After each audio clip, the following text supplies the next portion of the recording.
Aliester Crowley, more so than any man, not just on the New Age movement, but more so than any man that anybody can come up with, we can prove that Aliester Crowley has been more influential on Western culture, popular culture, than any other human being.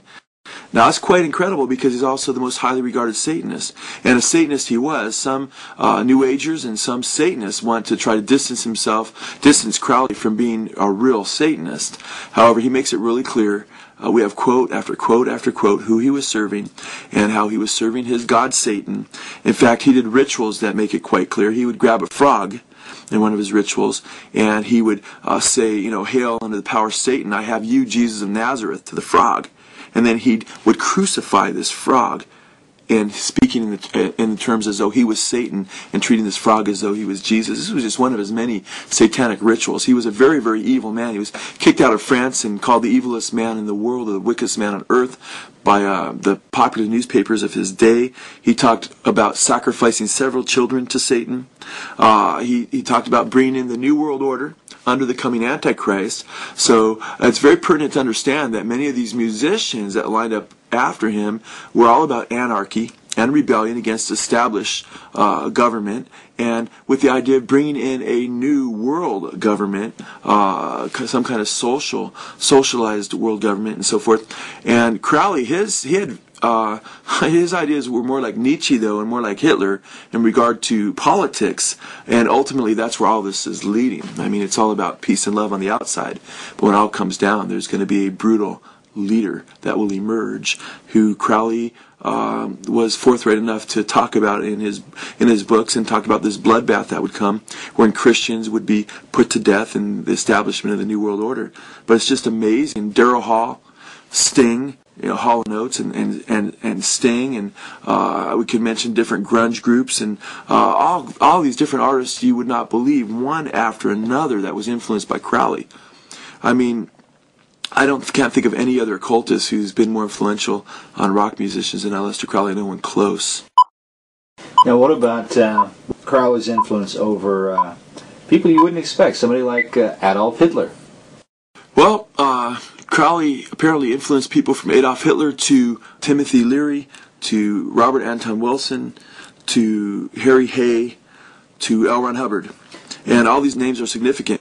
With regard to Adolf Hitler, it's interesting that two of the societies that influenced Hitler in his early days, that became, many people came out of these two societies, the Tool Society and the Vril Society, to become Hitler's henchmen in the Nazi movement. And basically the Nazi movement used these two societies, were societies that were influenced by Aleister Crowley and by Madame Blavatsky.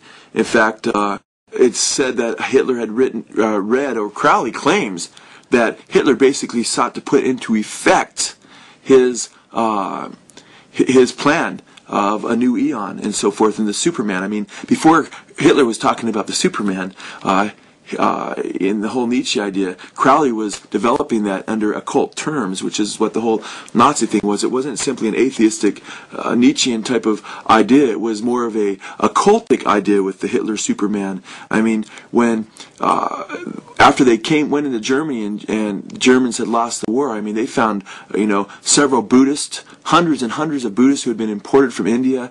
The swastika itself is a Eastern symbol.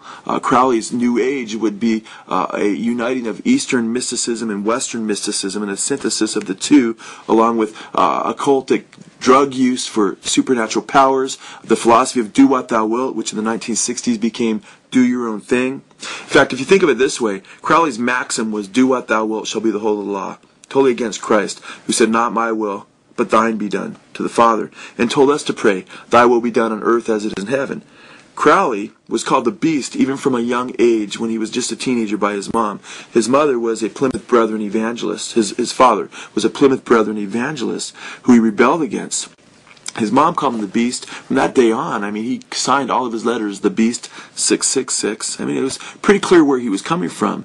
But his whole concept was, he read the book of Revelation, and he read about the coming new world order under Antichrist. And he said what attracted him was not the images of the Lamb, not the images that are put forth of the things of the kingdom of God, but he was attracted to the beast and to the dragon and to the whore of Babylon. And he wanted to be, he said, he wanted to get in touch with Satan personally and become his right-hand man. What just so happens that he was used more than anybody in Western culture to influence popular Western culture toward this liberal kind of do what thou wilt attitude, whereby in the 1960s, the maxim was not do what thou wilt, but do your own thing, the same thing, or if it feels good, do it. Now this is significant because in the 1940s, Crowley wrote that he believed his new eon, his movement would take off in the United States like no place else. And Aleister Crowley said what he needed to do was to get a hold of the youth. He used to go to Oxford and other colleges to recruit youth into his movement.